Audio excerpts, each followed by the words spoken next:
This is my Azure portal. You can see that there is no group here.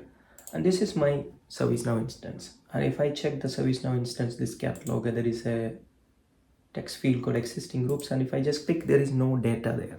Okay. So what I'm going to do is I'm going to create a group in my Azure portal. Okay. So group name is 123 test.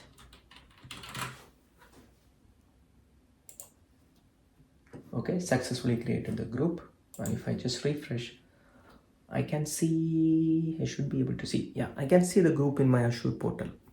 Now, if I open my ServiceNow instance and if I refresh, am I able to see the new group that is created? Refresh. You see, 123 test, I can see it here. Okay, now I'm going to create another group called, what is the group I should create? Let's say Smart Joby, Coach Joby. Okay, so Coach Joby is the group I'm going to create. So I created the group Coach Joby. It's created. Let me refresh. So there are two groups now in my Azure portal, 123 test and Coach Joby. In my ServiceNow instance, I should be seeing two groups as well. Okay, if I refresh, what is the group available? You see Coach Joby is here and 123 test is here as well. I can choose any of this group and do anything. Now, if I am going to create, let's say, a group with the same name, will it allow me to create? Because group you cannot create. It's not a best practice to create a group with, with the same name. It's not a best practice. So what if somebody can create, right? We can avoid that if we don't allow that. Okay, so now I'm going to create a group, new group. I want a new group. And I'm going to say that, okay, create a new group with the same name, 123 test, 123 test. What will happen? You see, it's say that selected group name already exists. Please choose a new one. And if I choose not 123 test, test 123, will this allow me? So I'm going to create this group, test 123, and if I order, it will allow me to order. Okay, so now what you've seen is that, I created a group in my Azure portal. I can see the same details in my ServiceNow instance. Why this is possible? Because I have a connection, I integrated ServiceNow with Azure. Companies are using many tools and these tools are independent tools. These tools work in a, independent environment.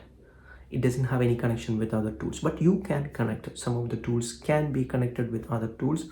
So ServiceNow is, if you're not using ServiceNow, many companies are using ServiceNow. But if you are using ServiceNow, make sure if you are not connecting your ITSM tool with other tools like Azure portal, you're missing a lot of the feature ServiceNow and Azure is providing. Because now think about it. Imagine you want to create an Azure group or Azure any resource, Azure VM or something. You need to log into Azure portal. You need to create that one. You also need, because if you're working in an enterprise environment, you need approvals like that. You need approvals. You need standard has to be followed. So you can set up all the standard and approvals and everything in ServiceNow.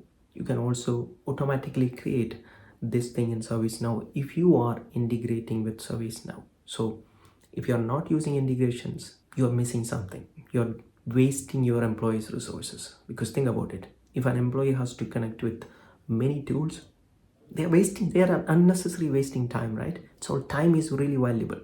So companies doesn't want to waste their time. That's why my customers are integrating with other tools. One of the integrations we did is with Azure. So one of the benefit of integration is you can connect with other tools and do the things. Okay, so ServiceNow support two types of integrations. One is inbound integration and the other one is outbound integration. So what is inbound and outbound integration? So for example, in this case, what happened? So I created a resource in Azure and then I opened my catalog in ServiceNow and I refreshed and I can see the details. So that means ServiceNow is requesting some data from this device, see this Azure device. Okay, there is also another side this can happen. So now ServiceNow is requesting data or other device can request data from ServiceNow. So inbound and outbound is how you know who is requesting what. So some of the projects require both integrations, inbound or outbound. There are two types of integration ServiceNow support. That means ServiceNow can send data to other device, or other device can send data to ServiceNow. So that's the difference, simple thing.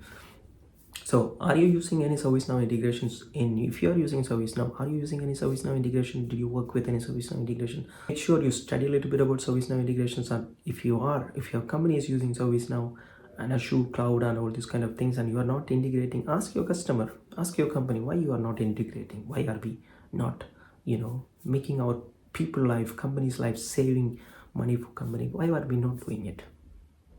I'll talk to you in the next video.